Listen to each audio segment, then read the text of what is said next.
All right, well, picking up here part 2 of my truck camper tour. We're talking about the Supertramp camper in today's video. If you have not seen part 1, this is where I talk about the truck and the flatbed. So if you haven't seen this, I will link to that here. Other than that, I would say, let's go and get started. Let's explore this Supertramp camper that is standing behind me. So now it's time for the camper tour. Again, this is a Supertramp Flagship LT camper. This one was built in 2023 and I picked it up at the end of July in Denver, Colorado, or more specifically Golden, Colorado. I visited Supertramp last year. It's a fairly new company, and especially last year when I was there, they didn't have many campers out on the road. And so I visited their manufacturing and offices, and I was really impressed by the high quality of this camper. It's a composite material, and so the heat-cold transfer from the inside outside is really very good, in meaning there is not much of a heat or cold transfer. It's also very lightweight. Composite material is very sturdy, and yeah, when I saw the Supertramp, I was really blown away, and I will show you from the inside one of the big reasons why I'm blown away with this camper. But let's start here at the camper outside and take a look. This is the freshwater infill. This is the shore power where I can connect it to any type of 120 outlet on campgrounds or at home. This outlet here is for the heating. The Truma Eco Combi Plus can run on propane as well as power, so I can just plug in a cable and then the heating would be run by electricity and not propane. Here, this is an additional external outlet. I had Basil at Basil's Garage install this for me, so that way I can just plug in a type of an extension cord and run electrical devices out here, like tools or an induction cooktop if I wanted to. This is the outlet for the Truma Combi, so when it's making hot water or heat, this is where the exhaust actually is. Then here, this is a so-called MOLLE panel. And this panel allows me to mount additional things on the outside. So I'm still debating for having an awning out here so that I have shade. Right now I'm staying in the sun. You can imagine in summer, right now it's December 16, it will be really hot. Having some shade out here will be great. This will be one of the upgrades that is still coming to this camper. But with this panel here, I can mount pieces like an awning to the camper. Let's take a look at the upper portion of the camper. So this is a so-called pop-up camper, and it uses electrical actuators that automatically lift the roof or lower it. So all I have to do is just push a button and the roof goes up or it goes down in about 10 seconds. With this pop-top piece up on the top, you can stand inside the camper and there's a lot of room. You can even sit on top of the bed without bonking your head into the ceiling. You see this black rope around here, it will pull the fabric inside when you lower the camper. And I've been with this camper in really strong winds. I would say wind gusts up to 30-40 miles per hour. The fabric is not flapping like a tent. So it was actually really, you heard the wind noise, but you did not hear any flapping coming from the fabric. So this fabric, of course, is water resistant, it's breathable, and it has screens all around so that it can be in areas with lots of bugs and still have the windows open and get some airflow inside. On top of the camper roof, there is my Starlink. It's the Starlink high performance dish. So this is not the regular Starlink that you often see in videos or maybe have one yourself. This is the so-called high performance in motion dish. And with the right plan, you can use Starlink while driving. The advantage of this dish compared to the regular dish is that it connects to several satellites at the same time, and that gives me really a redundancy and better performance that I need, because if I want to work remotely and do my job, I don't want to risk my job or not being able to do my work by having a weak internet connection. With the high performance dish, I haven't had any problems yet, and I'm really happy that I bought it. It's not cheap, but it really makes a big difference. The disadvantage of this dish is that it uses a lot of power, and I will talk about power here in a little bit. Okay, so now let's look at the rear of the Supertramp camper. So there's another MOLLE panel here, and I have recovery boards installed on here. So those are boards that you can put under the tires when you get stuck somewhere. To those recovery boards, I have my trash bag installed. The trash is outside, it's protected, and that way you do not have to deal with trash bags inside the camper. Here, the camper has a numbers lock, but also keys, as well as a remote. So I can lock the camper with a remote, but I can also just punch a code to open the door or to lock it when I'm leaving. Then we have a door on this side, and this is where the propane is. The camper comes with two 11-pound propane tanks. This is what you use for heating inside, but also making hot water. The second tank I often pull out and use it for my outside fireplace, the gas fireplace. Then here on this side, there's another, I don't want to say storage unit, since I have the shower compartment here with this camper. This is where the water outlets are. So here is the gray water tank for the shower, and you have a hose here that you can just simply pull outside. And then I have an extension hose that I connect to it, and then I can run it into a collapsible tank that I have and really discard off the gray water properly. The second hose here comes from that side of the camper, and that's where the gray tank for the sink is. But if you don't have the shower compartment, or you don't order the shower option with this camper, you would have additional storage here. So the truck sits very high, as you can tell. This is not like a one-step, two-step, and you're inside the camper. I bought this torque lift 6-step ladder, and it's a glow step. It has like little strips here that glow in the dark. Makes it easy in the darkness to come down. You can also see these black flaps here. This is the Safe Pet or Pet Safe package that they have. So when the dog walks up here, she's not looking through the steps, she's looking against the steps. And that makes it significantly easier for Shelby to get up these steps.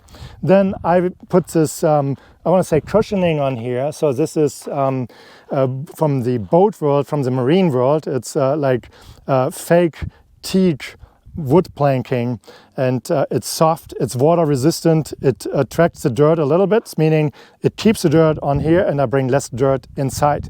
It's easy to wash off, and yeah, this step ladder really made a big difference for Shelby to get into the camper, but realizing for myself, it's actually convenient to have these steps and not having to make large steps down, and I will show you why. Also, this is now a 7-step ladder. You can only get 6 steps from torque lift. I made the 7th step because there's still a big gap here that is open, and I felt it, for myself, but also for Shelby, this could be a challenge and a safety issue, and I don't want neither Shelby or myself falling down here. The reason why this is such a big gap, the Supertramp camper comes with a storage drawer underneath here, and from here, where you would be standing, all the way down to here, that's a very big step already. And yeah, I'm not getting younger, and the dog doesn't get younger. Overall, it's just easier and safer to walk down the stairs like this. I talked about the storage drawer. Let's pull this out here. So this is about 4 feet, if I'm not mistaken, of storage. And I have my 2 camping chairs in here. I have a tripod in here, and I have my cooking stove in here. This is the Dometic 2-Cook Free Pro Deluxe, or whatever it's called. I will show this in a different video, but it's a 2-burner cooktop, runs on propane. It comes with a skillet, it comes with a grill. It's really convenient to cook with this thing, and I'm really happy that I have this. I had a previous 1-burner cooktop for the outside, and that thing was just flimsy and bad, and it started falling apart. But this storage drawer here is really fantastic. It keeps your gear outside of the elements and makes it easy to access. So now for the big moment, let's go into the Supertramp camper, and I'll give you a tour of the inside. So I'm standing right at the door here of the Supertramp, and you can see how much light is in here. This thing has a 360-degree window setup, and that's one of the reasons when I saw this camper the first time, this is pretty much what sold me on the camper. Because if you look at pop-up campers, they're often really dark. There's not enough natural light in there. Of course, you have lights in the ceiling to turn them on, but with this one here, there is so much light everywhere, and you can just like what I'm parked here. It's like I can have my stand-up desk here, look outside, and just absorb nature, be in nature, and don't feel confined to looking at a wall, as an example. So this is what sold me on the camper. And yeah, it really, I want to say, I feel it's the right thing that I did. This is an expensive camper, but what I'm getting in return really adds so much value to my life, makes me so happy. It's well worth it. So let's have a tour of this camper. So let's start at the ceiling. This one here is the Dometic RTX 2000 air conditioning. It's properly capable to cool the camper in warm temperatures. I had this in 100 degrees temperatures and ran it, and yeah, it was like a balmy 70 degrees in here. The disadvantage with this air conditioning unit is it's very noisy. So that's the bad part, and I will need noise cancelling headphones to sleep when the air conditioning is running, but I think I'll get by. So being comfortable inside, I think I can make this work. I turn around, I have a max air fan on the rear end of the camper. So this is a fan that can push air out, but it can also pull air in. It has a cover up on top that opens up when I turn on the fan. The speed is, I can adjust the speed as needed. And it has a rain sensor, so if it's open and I'm not here and it starts raining, it will close by itself and turn itself off. This really helps. You have just one window open, you have the fan running to either push in air or pull out air, and you have a nice airflow here in the camper. The same thing is when you open the windows, like you have this window open with the vinyl and the cover pulled down, there's just the screen, so the bugs stay outside, but there's airflow coming in. Ideally, I want to have all the windows open, and where I'm parked right now, it's really warm. I would say in the sun, it's easily 75 degrees. So I can have all the windows open, but for this video, I just keep them closed. Since I'm standing here looking at the door, let's start on the left side. Let's start here. This is like a small pantry, and I have some cooking materials in here. I have my water kettle in here, but I also installed a water filtration system or water purifier. So this one connects to the water pump. When the water pump turns on, the water purifier turns on and gives me drinking water no matter where I am. It uses A filtration, but also UV light to give me clean, drinkable water. So even if I'm in areas where it's like the water is maybe not necessarily clean, I have a water filter that I can put on the outside when I fill the freshwater tank. But even then, I don't necessarily want to drink the water. With this one here, I can drink it. And what I did is I got this hose and sprayer that you maybe know from a residential sink to clean dishes. I connected this to the water filtration system, and I can use this to just have drinking water come out. This faucet over here is just regular water. At the moment, I would say you can drink the water from the tank, but who knows down the road. So this is good for dishes, for washing. When I do brush my teeth, everything happens here in the sink. But having drinking water with me is very important. Then here there's a 2-burner stove. I have not used this yet, and I really don't want to use it. I don't want to cook in here. It creates extra heat, the smell, the grease. I want to cook outside. So that's really why I decided to spend money on a more expensive outside cooking solution, that I don't have to use this one. Maybe I replace this at one point, make this a full countertop instead, and maybe get an induction cooktop, but that's something for down the road. At the moment, I cook outside, and this is really just for emergencies. This entire countertop turns into my stand-up desk. I have a 27-inch monitor on the storage here that I hook up here, and then I have my laptop sitting in front of it, and then I can just stand here and work. I can look to the side and look outside. Very convenient. Now let's move here. So this is a drawer. That's where I have cutting boards, silverware, utensils for cooking, towels that I can dry everything. There's a lighter in here. So this is really an easy, convenient access to everything that you need related to cooking. Wine bottle opener, and of course some knives. Never wrong having some knives with you when you go out camping. Then here is an outlet for heat. So the furnace is sitting in this utility cabinet below, and then there's one heat vent here. There's a second one down here, and there's a third one up here. Then here in the middle is a 65-liter isotherm fridge. It runs on battery power, and there is a bottle that wants to come out. We'll put this back in here. So, but this fridge has a small ice compartment, very important. Doggy ice cream. And I guess I need to defrost this one. But there's doggy ice cream in here. Shelby loves doggy ice cream. Otherwise, right now I'm in between trips. So there's just some drinks in here, water, some ketchup, some jam. But this fridge works pretty well. Trying to figure out if this will be enough for 1 week. In the colder seasons, I don't necessarily have to have as many drinks and water bottles in there. But in summer months, I probably need that. In the colder season, I just put everything in the truck and it cools down naturally by cooler temperatures. I already mentioned this cabinet. This is a utility cabinet, and here's the Truma Combi Eco Plus, and that's for heat and hot water. Below that is my battery monitor. We're at 99.3% for the battery charge, and then here is the water tank level. I'm at 25%. And that's okay. There's just a little water in there right now. Like I said, I'm in between trips. On the door, I attached this little doohickey or whatever it is. I put toilet paper here. I have a cutting board in here. I had some other stuff in here when I was traveling. I'm still figuring out what to do with this area. Down here is where all the electrical magic happens. There are 2 batteries down here. Those are lithium-ion batteries, 100 amp each. There are 2 more on the side where I'm sitting right now. There's my fuse panel, and behind the fuse panel is really where all the magic happens. As an example, there are 2 Redarc BC DC 1250D controllers. And well, the numbers might not tell you a lot, but what these controllers do is, A, they take the solar power and feed it into the batteries.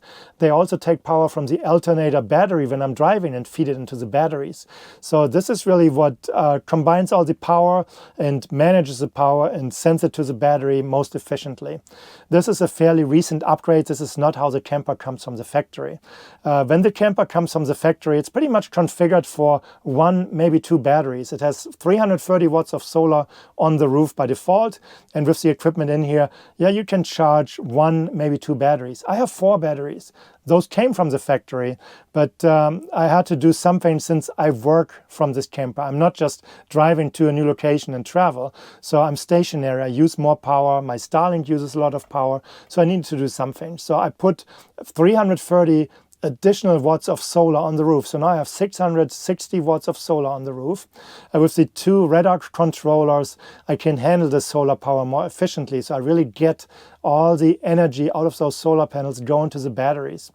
This was not the case before, and when I went out working from the desert, yeah, I had to pretty much bail after roughly 4 days because I couldn't make it till the end of the week with the power that the solar panels were generating compared to my power consumption. So I'm not saying that the camper is wrongly configured when I bought it, but I use a lot of power and my use case is slightly different compared to somebody who uses this for 1 week of vacation or takes this out on weekends. So with the upgrades, I'm really happy. From what things look like right now, I should be able easily to go 6 days without depleting the batteries and be able to work from remote. So I'm very happy about this upgrade. This is brand new, and I'm eager to take it out on the road and see in real life how this performs. Now let's look at the bed up here. So this is a queen size bed. I have my bedding on here pretty much at all times. So whenever I come back from a trip, everything goes into the laundry and is being washed and cleaned, and then I put it back on here. Underneath this bedding, there's storage. This is pretty much my closet. I have a cable hanging here. This is from a heated blanket, but this is my closet. So this is where my warm clothes are already in here. I have always 2 sets of towels in here. There is my laundry bag, and I still have to get my socks, underwear, and t-shirts in here. But this is really a ton of storage, especially it's just me, so I don't have any problems with room in here.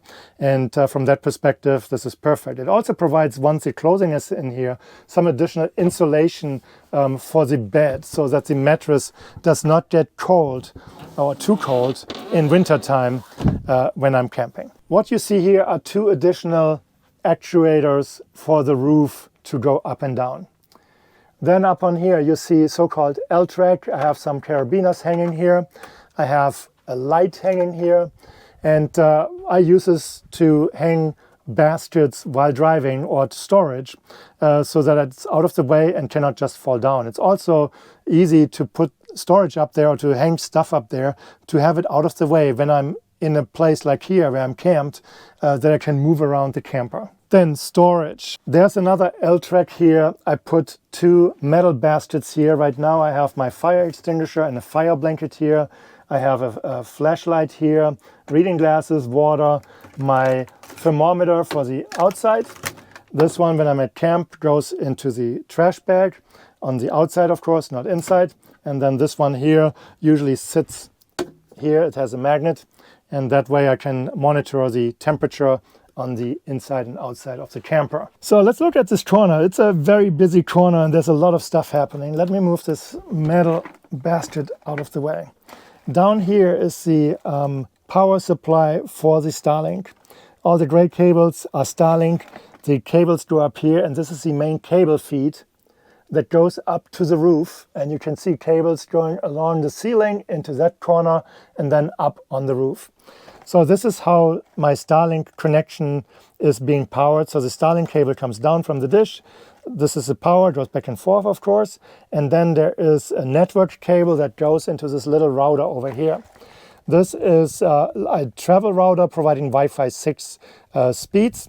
I decided not to use the Starlink router, which is very, very bulky, almost the same size as that one.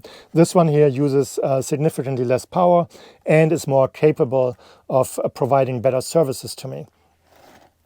Below here is a little power strip, and I want to say power supply.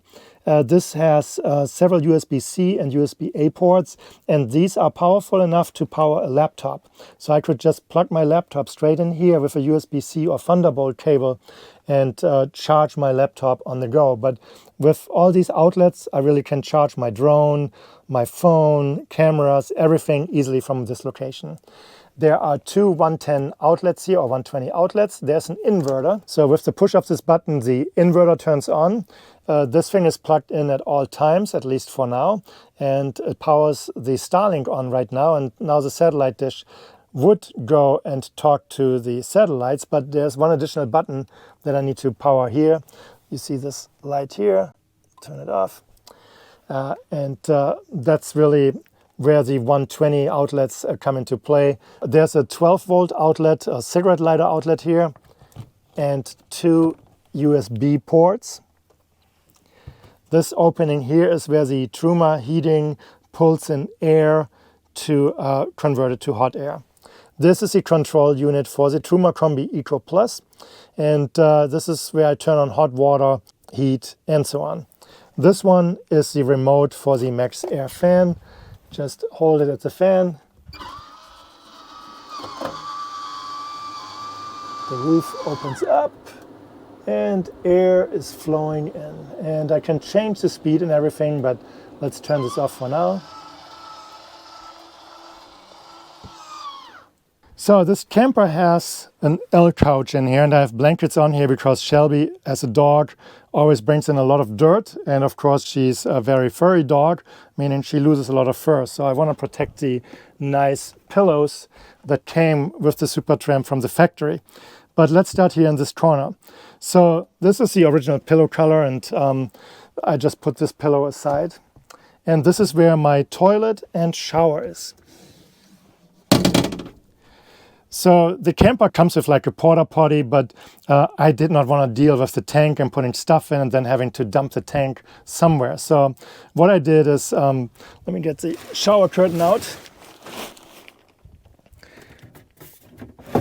I bought, not really a full composting toilet, but this is a Trellino, some sort of composting toilet, because the bags are really decomposable.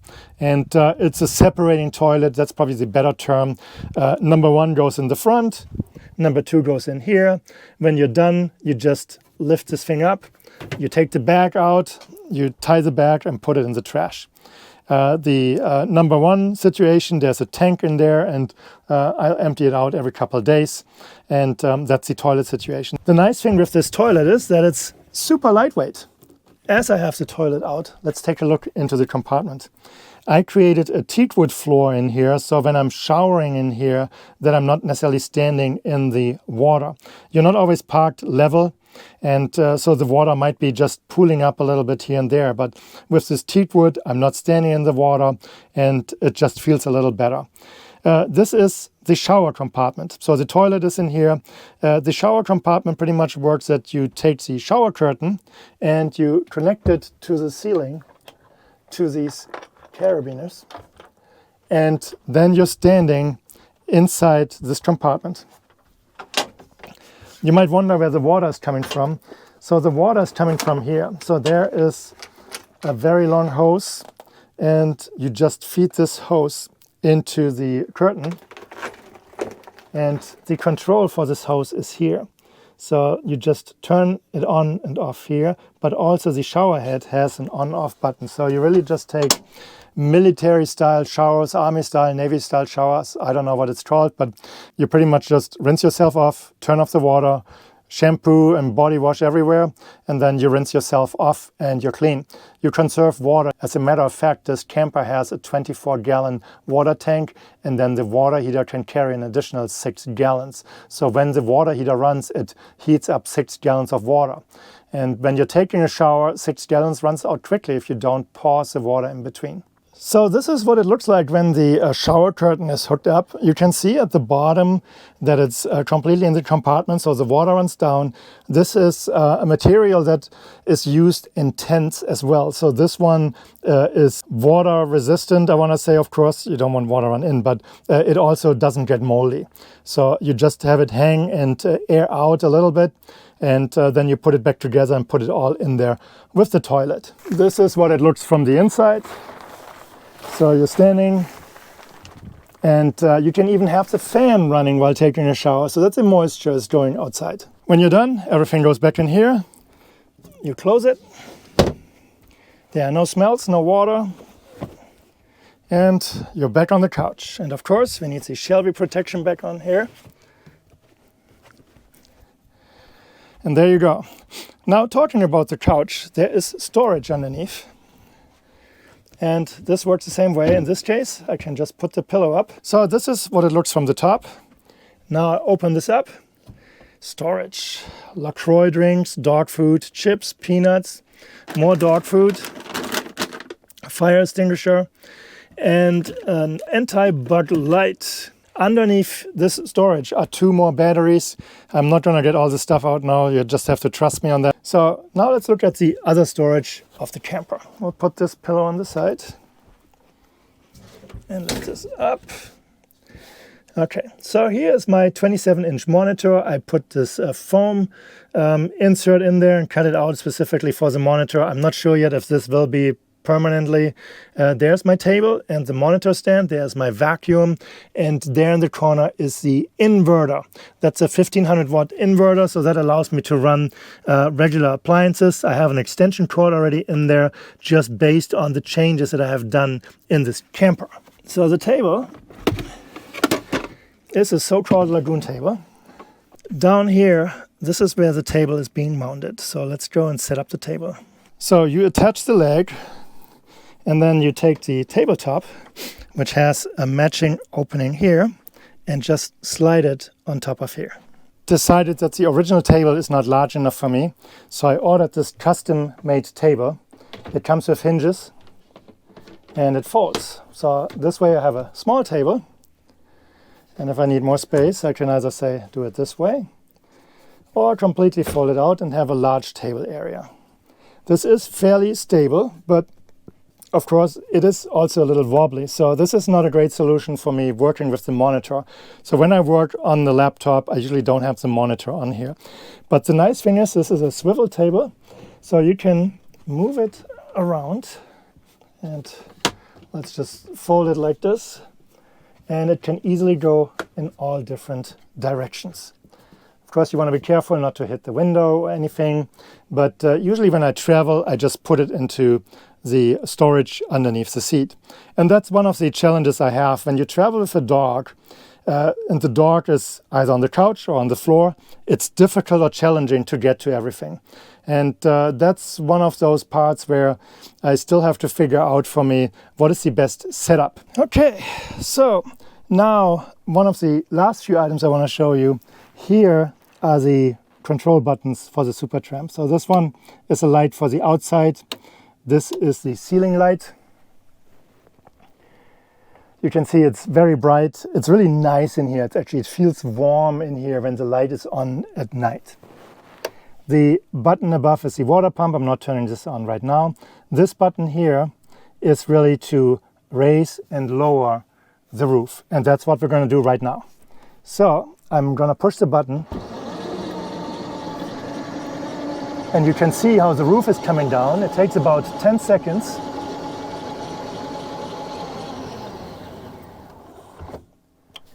And that's it. So, and this is how it looks like with the roof down. So it takes about 10 seconds. I can still sit in here. I'm sitting upright. There's plenty of space for me. I'm not hitting the ceiling. Now let's raise the roof.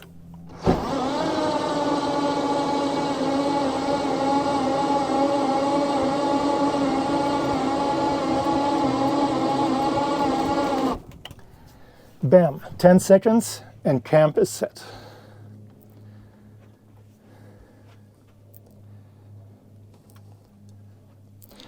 So the last thing I want to show is this window. So I have two windows when the camper's down.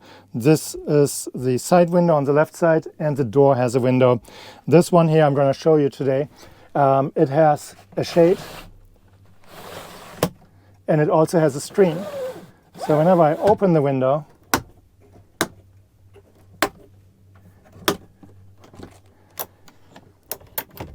so I can set the window up like this, put the shade up, and then have a nice cross breeze coming in. I can already feel it on my legs going through. It's a little windy, not really wind, it's a light breeze outside, and it's really comfortable. So with this option here and the windows up on top, there's so much air inside this camper.